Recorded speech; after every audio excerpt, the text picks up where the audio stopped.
So this is a question of Nanette Emerly. Do you realize your addiction is affecting more people than just yourself, even if they are not in contact with you? Even if they have given up on you, they still love you, worry about you, and it still impacts their life. Do you know of anyone that's recovered from addiction? What are your fears that is keeping you from seeking treatment? Oh, see, this goes back to what, I was talking about earlier about my brother, and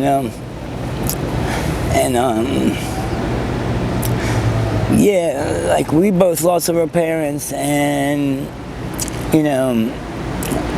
and my brother was an addict. Now he's clean, and he's my baby brother. I never thought that he would have made it, at least before I did.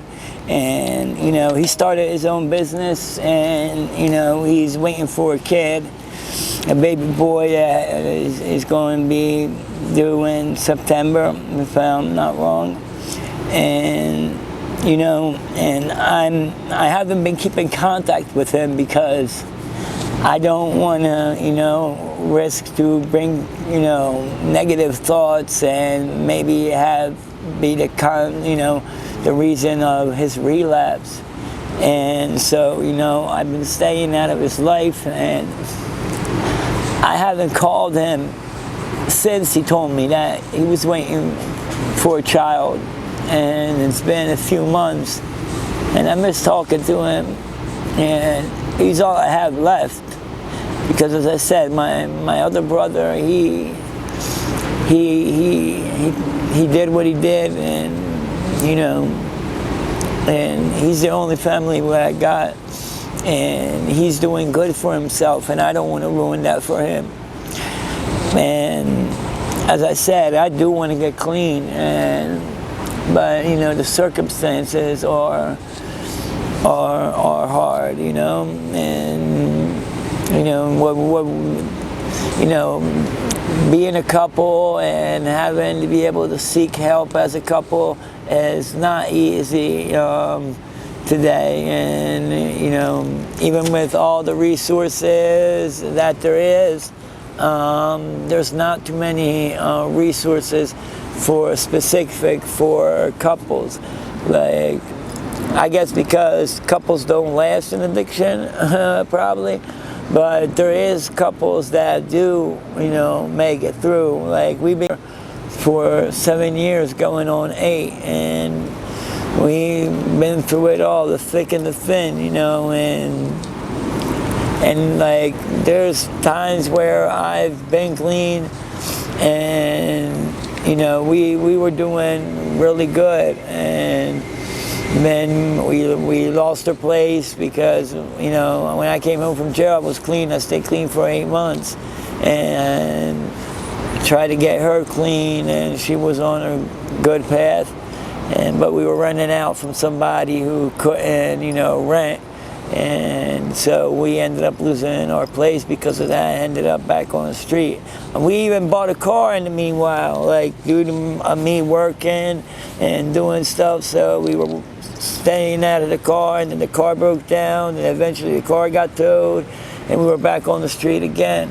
And so, hopefully, things work out. Dina Robinson, what's the best day you ever had high? What's the best day you ever had clean? What's the worst day you had getting high? What's the worst day you had clean? Is your best day high better than your best day clean? No, my best day high is not better than my best day clean.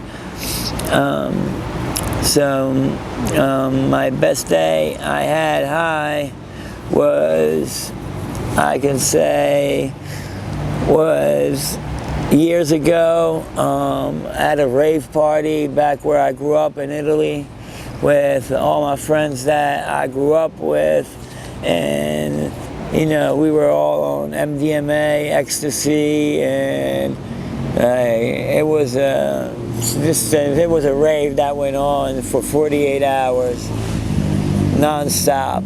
And I was together with all my friends, and we were all together. We were all on the same drugs, and it was back then when, we were doing drugs to have fun, to get high,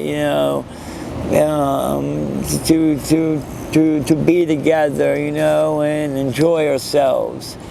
You know, not hiding in the corner, hoping to not be seen, and, you know, away from everybody, and hiding our addiction.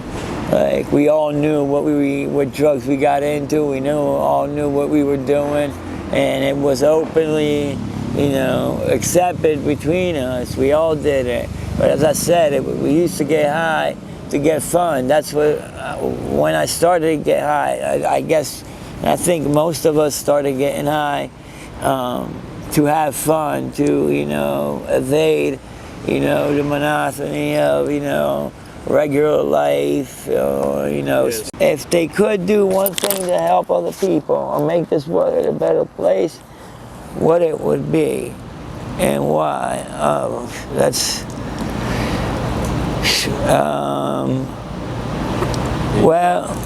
If they could make a thing to make it help other people, well, they could make, you know, health care, you know, available for everybody.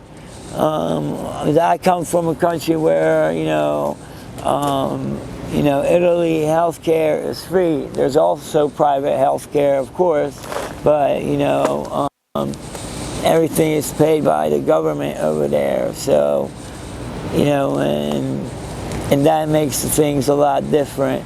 And I think that social income, where you have a minimum income guaranteed by your citizenship, I think that would be another thing that, you know, would make a better place. Of course, you know, you can generalize and then everybody be like, oh yeah, but, and everybody will start getting high. So, nah, it's you know, it's how you're smart and you be about it. Like, you know what I mean? Who wants to get high will go get high even with their paycheck. That's something will make a difference for a lot of people, because a lot of people need that.